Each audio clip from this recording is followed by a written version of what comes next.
Merci. Et lorsque vous lisez la déposition de M. Tibou Camara, M. Tibou Camara parle des manifestations qui étaient organisées par le CNDD. Et d'ailleurs, il s'était fondé sur ça pour demander au président Dadis qu'il ne pouvait pas s'opposer au meeting que vous projetez, que même s'il voulait obtenir un report de ces meetings. Alors, est-ce que dans ces conditions, vous trouvez normal que le président Dadis et le CNDD organisent des mouvements, des manifestations de soutien à sa candidature d'un côté et que de l'autre côté, alors il s'oppose à ce que vous vous organisiez à l'époque le meeting du 28 septembre? Cela est exact. Il y avait beaucoup de manifestations, il y avait des regroupements. Nous sentions visiblement que presque toutes les préfectures étaient déjà touchées. Il y a eu la réunion des élus ici avec le CNDD où on a compris qu'on est en train de toucher même la racine, la base même.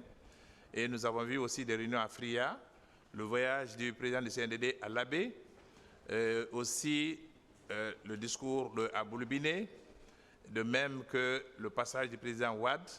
Moi-même, comme je vous l'ai dit, je revenais de Cancan. J'étais allé à Cancan pour quelques jours avant le 28 septembre. J'ai vu qu'à Cancan, les gens étaient prêts aussi à recevoir la délégation du CNDD. Nous avons compris qu'il y avait une campagne. Puisque eux, ils faisaient des meetings partout, pourquoi pas nous? Donc, nous avons dit, nous allons faire notre meeting. Et c'était notre droit. C'est un droit, on va me dire que ce n'est pas un droit concerné par la Constitution, était interdite. Mais les textes, tous les textes internationaux concernant les droits de l'homme, concernant la Convention des droits civils et politiques, auxquels la Guinée a adhéré, nous autorisaient à nous réunir. Et c'est ce que nous avons évoqué. Très bien. Je continue. Et est-ce que malgré toutes ces manifestations, ça et là, et les efforts qui étaient en cours, les interventions des religieux, et si le groupe de contact aussi, je vais bien parler du groupe de contact qui était là, qui se battait pour dissuader le président Dadis. Est-ce que si le président Dadis avait eu un sursaut patriotique en faisant une déclaration pour dire qu'il ne sera pas candidat, pour vous rassurer, serez-vous parti à ces meetings? Bien sûr que on aurait applaudi. Et honnêtement, moi je dis qu'il y a eu plusieurs choses qui se sont passées qu'on aurait pu éviter. Par exemple, lorsque les forces vives ont demandé à rencontrer le président du CNDD, s'ils nous avaient rencontrés, cela aurait évité les événements du 28 septembre. Ça, c'est la première des choses. Malheureusement, on ne nous a pas reçus. Deuxièmement, l'appel du président du CNDD la nuit du 27, un appel tardif, était inopportun s'il avait appelé 1 ou 2 jours à l'avance, même avant d'aller à l'Abbé. Parce qu'avant qu'il n'aille à l'Abbé, il savait qu'on allait organiser le 28 septembre. Ce n'était pas caché. On parlait, nous tous, on a fait des interviews dans les radios ici, pour dire que le 28 septembre, nous allons dire non. Et donc, s'il avait convoqué les forces vives avant le 28 septembre, pour qu'on ait cette discussion, cela aussi aurait évité le massacre du 28 septembre. Et dans tous les cas, je pense que s'il avait fait cette déclaration, qu'il n'est pas candidat, je pense que les choses seraient très très bien. Mais le groupe de contact même était venu ici et a eu des entretiens avec le CNDD. Eux, ils ont voulu justement qu'il y ait cette manifestation, qui réitère cette volonté qu'aucun membre ne serait candidat, et ils ne l'ont pas fait. Et le groupe de contact est reparti avec la certitude que le CNDD veut présenter une candidature. Et comme nous suivions ce que c'était Chambas à l'époque qui dirigeait le groupe international de contact, et puisque nous savions que c'était la décision cachée, ce n'était même pas caché, mais c'est la décision du CNDD, nous avons dit, si nous ne le faisons pas, ce sera trop tard pour nous. Alors, c'est pour ça que nous avons voulu faire le meeting. Très bien. Vous avez eu à dire ici que vous avez été bloqué à un moment donné, intercepté par le colonel Tchegoro avec ses éléments à la hauteur de la Fondis et une longue discussion, une discussion surchauffée s'est engagée entre vous. À l'effet de reporter le meeting, Vous le confirmez? Oui, tout à fait. Nous l'avons rencontré avec un groupe de gendarmes qui était avec lui au niveau de Fondis. Nous avons eu une longue discussion avec lui et lui voulait qu'on reporte et nous on insistait pour qu'on aille rencontrer nos militants qui étaient déjà rassemblés, des milliers de personnes.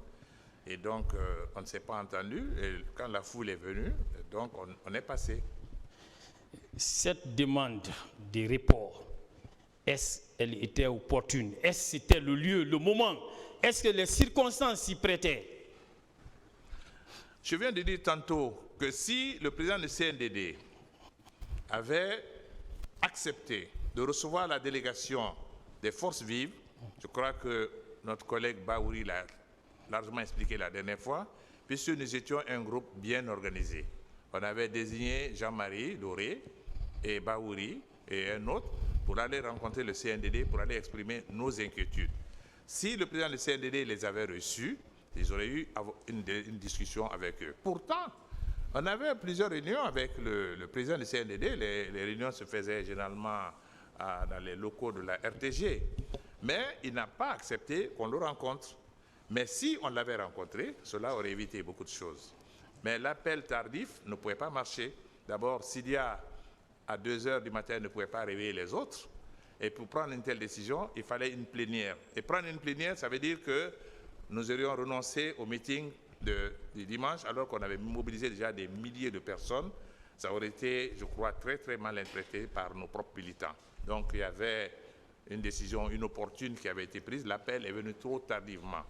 Je crois que le CNDD a eu la possibilité d'éviter ce qui est arrivé. Malheureusement, la décision n'a pas été prise. Et c'est ce qui nous a mené à cette catastrophe. Merci. Maintenant, parlons des événements, des malheureux événements proprement dit.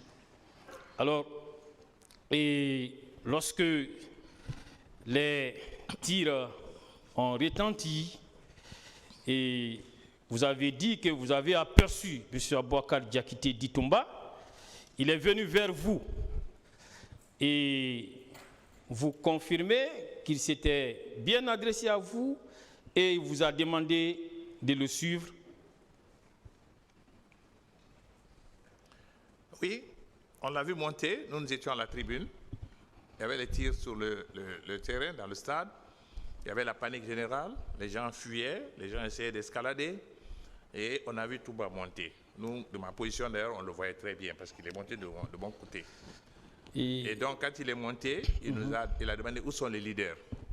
Nous étions déjà debout, tout le monde était debout, on était arrêtés. Quand il a dit où sont les leaders, venez.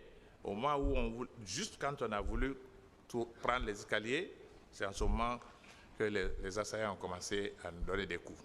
Voilà. Est-ce que, en ce moment précis, avez-vous vu M.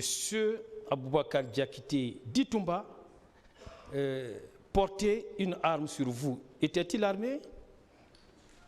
Non, Toumba n'était pas armé. Il n'avait pas de fusil, il n'avait pas de matraque, il avait les mains nues. Il n'avait pas d'arme.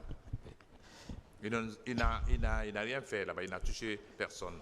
Alors, il a été même débordé parce qu'on a été assaillis littéralement et les premiers coups sont arrivés. C'est là où on a été blessé d'ailleurs, la plupart. Ouais. Tout le monde a eu, les gens ont eu la tête fêlée, Bouakar Silla, Baouri lui-même, Sidia, Mokhtar, d'autres ont été battus, côte cassée et autres. Non, c'était ça. Ouais.